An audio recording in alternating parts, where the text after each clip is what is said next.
CPI ഇടതുമുന്നണി വിടണമെന്ന് തിരുവനന്തപുരം ജില്ലാ സമ്മേളനത്തിന്റെ പൊതുചർച്ചയിൽ ആവശ്യം. മുന്നണി വിടേണ്ട സമയം കഴിഞ്ഞെന്നും CPIയും വലതുപക്ഷമായി മാറിക്കഴിഞ്ഞു എന്നുമാണ് വിമർശനം. ആർ ശ്രീജിത്ത് തിരുവനന്തപുരത്ത് നിന്ന് വിവരങ്ങളുമായി ചേരുന്നുണ്ട്. ശ്രീജിത്ത്, എന്താണ് ഉയർന്നു വന്നിരിക്കുന്ന വിമർശനം? ശ്രീജിത്ത്, CPI തിരുവനന്തപുരം ജില്ലാ സമ്മേളനത്തിൽ രാഷ്ട്രീയ റിപ്പോർട്ടിന്മേൽ നടന്ന പൊതുചർച്ചയിലാണ് പാർട്ടി ഇടതുമുന്നണി വിടണമെന്ന ആവശ്യം ഉയർന്നത്. അരുവിക്കര മണ്ഡലത്തിലുള്ള പ്രതിനിധിയാണ് ഈ ആവശ്യം ആദ്യമായി ഉന്നയിച്ചത്. മുന്നണി വിടേണ്ട സമയം കഴിഞ്ഞിരിക്കുന്നു. പാള കീറും പോലെ CPIയെ കീറിയെറിഞ്ഞവരാണ് CPIഎമ്മുകാർ. CPIഎം വലതുപക്ഷമായി കഴിഞ്ഞിരിക്കുന്നു.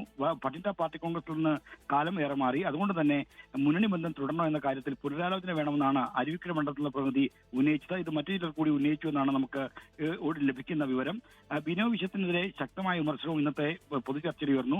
സംസ്ഥാന സെക്രട്ടറി വെളിച്ചപ്പാടാണോ എന്നാണ് പ്രതിനിധികൾ ചോദിച്ചത്. രാവിലെ ഒരു നിലപാട് പറയും, ഉച്ചയ്ക്ക് മറ്റൊന്നും, വൈകുന്നേരം വേറൊന്നും പറയുന്ന സമീപനമാണ് ബിനോയ് വിശ്വം സ്വീകരിക്കുന്നത്. ബിനോയ് വിശ്വം വെളിയൻ ഭാർഗവനെയും CK ചന്ദ്രപ്പനെയും കണ്ടുപഠിക്കണമെന്നും പ്രതിനിധികൾ ചർച്ചയിൽ ചൂണ്ടിക്കാണിച്ചു. CPIഎം നേതാക്കളെ കാണുമ്പോൾ പാർട്ടി സെക്രട്ടറിക്കും മന്ത്രിമാർക്കും മുട്ടിടിക്കുകയാണെന്നും AK സെന്ററിൽ പോയി ചായയും കുടിച്ച് കുശലം പറഞ്ഞ് മടങ്ങുകയാണ് പതിവെന്നും പരിഹാസവും ഉണ്ടായി.